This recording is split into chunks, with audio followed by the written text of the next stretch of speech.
Welcome to this Step 2 clinical knowledge review on mood disorders test-taking strategies. This video is brought to you by Roadmap to Residency. We are going to break down the most common question patterns you will see on your board exam for mood disorders and teach you strategies to pick the right answer quickly and confidently.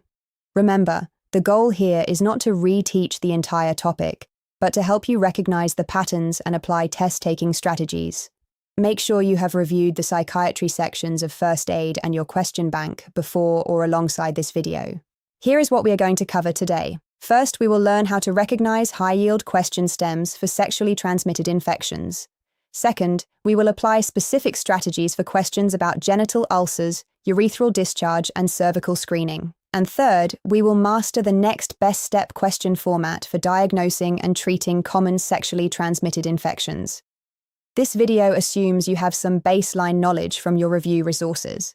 We are here to sharpen your test-taking approach. Our first strategy is the ulcer versus discharge split. When you see a question about a genital complaint, immediately ask yourself, is this an ulcer or is this discharge? For ulcers, the key question is whether it is painful or painless. A painful ulcer with tender lymph nodes is herpes simplex virus until proven otherwise. A single painless ulcer with a clean base and firm borders is classic primary syphilis. For discharge, you need to look at the gram stain. Purulent discharge with gram-negative intracellular diplocoxy means gonorrhea. A scant mucopurulent discharge with a negative gram stain points to chlamydia. The boards absolutely love pairing these together, so make this your first mental framework. Strategy 2 is all about recognizing syphilis staging, because the boards test this in so many different ways. For early syphilis, primary stage gives you the painless chancre. Secondary stage gives you that classic diffuse maculopapular rash that involves the palms and soles, along with condylomata lata and constitutional symptoms. Whenever a question mentions a rash on the palms and soles, secondary syphilis should be at the top of your differential. For late syphilis, think gummers, aortitis with ascending aortic aneurysm, and tabes dorsalis. Neurosyphilis is special because it can happen at any stage and classically presents with Argyll-Robertson pupils, which accommodate but do not react to light. These are board favorites. Now let us go through high-yield stem recognition. For gonorrhea and chlamydia, the classic stem is a young sexually active patient with dysuria and discharge. The gram stain result is your key differentiator, and remember, always treat both infections at the same time due to high co-infection rates.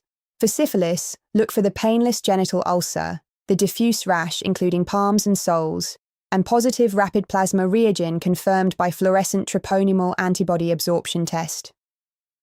For genital herpes, the classic presentation is painful grouped vesicles on an erythematous base with recurrent episodes and prodromal tingling or burning. These stems repeat over and over on practice questions and on the real exam. Let us work through our first practice question. A 22-year-old man presents with a 5-day history of dysuria and purulent urethral discharge. He had unprotected intercourse 2 weeks ago. On exam, there is yellow discharge at the urethral meatus. Gram stain shows gram-negative intracellular diplocoxy. What is the most appropriate treatment? Take a moment to think about this before we walk through the answer on the next slide. Let us break this down step by step. Step 1. Spot the pattern. Young male, dysuria, purulent discharge, and gram-negative intracellular diplocoxy. That gram stain finding is the classic identifier for gonorrhea. Step 2. Apply the rule.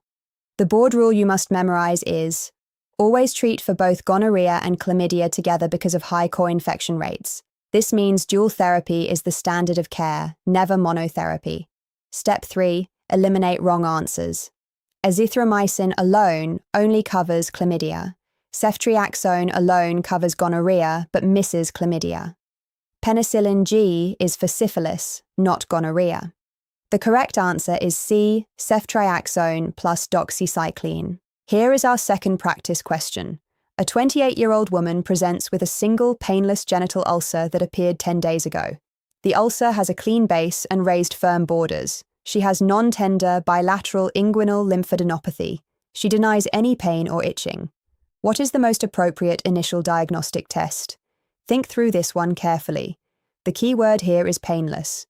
We will walk through the answer next. Let us work through this answer. First, read the question carefully. This describes a classic primary syphilis chancre. It is painless, has a clean base, has firm borders, and comes with non-tender lymph nodes. Herpes simplex virus culture would be wrong because herpes is painful, not painless. Zinc smear is also for herpes. Rapid plasma reagin is a great screening test, but it can be negative in early primary syphilis before the body has mounted a full antibody response.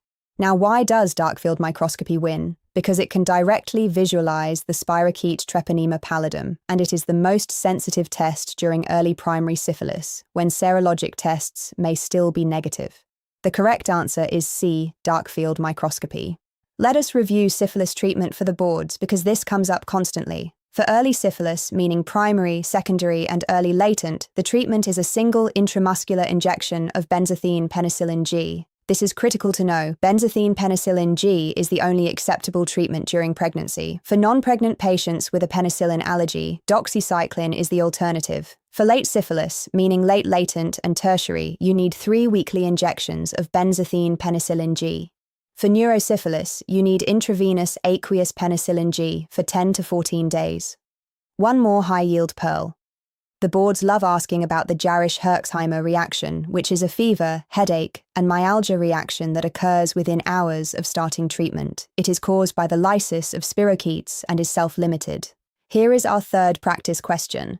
A 30-year-old woman has a routine cervical screening showing a positive high-risk human papillomavirus test with atypical squamous cells of undetermined significance on cytology.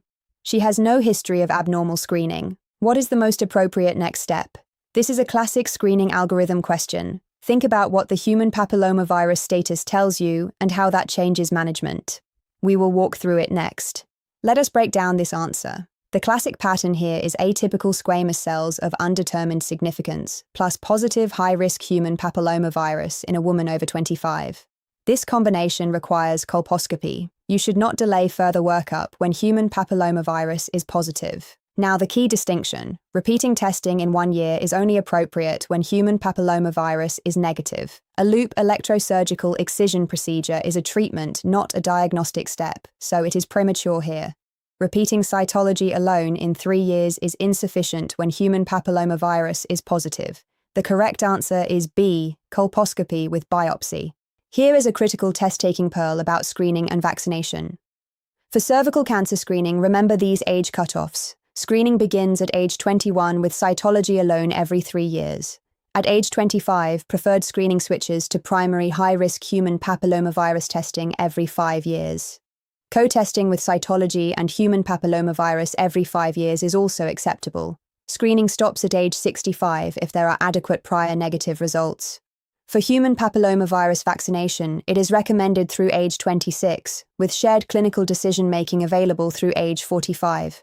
Here is the important point. Vaccination does not change screening recommendations. The exam tests these age cutoffs and guidelines frequently, so commit them to memory.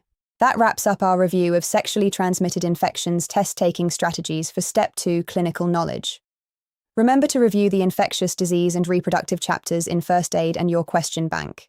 Focus on the diagnosis, treatment algorithms, and screening guidelines we covered today. Visit www.roadmap2residency.com for expert tutors and residency advisors who can help you build a personalized study plan. If you found this video helpful, please like and subscribe so you do not miss our next board review session. Good luck on your exam, and we will see you in the next video.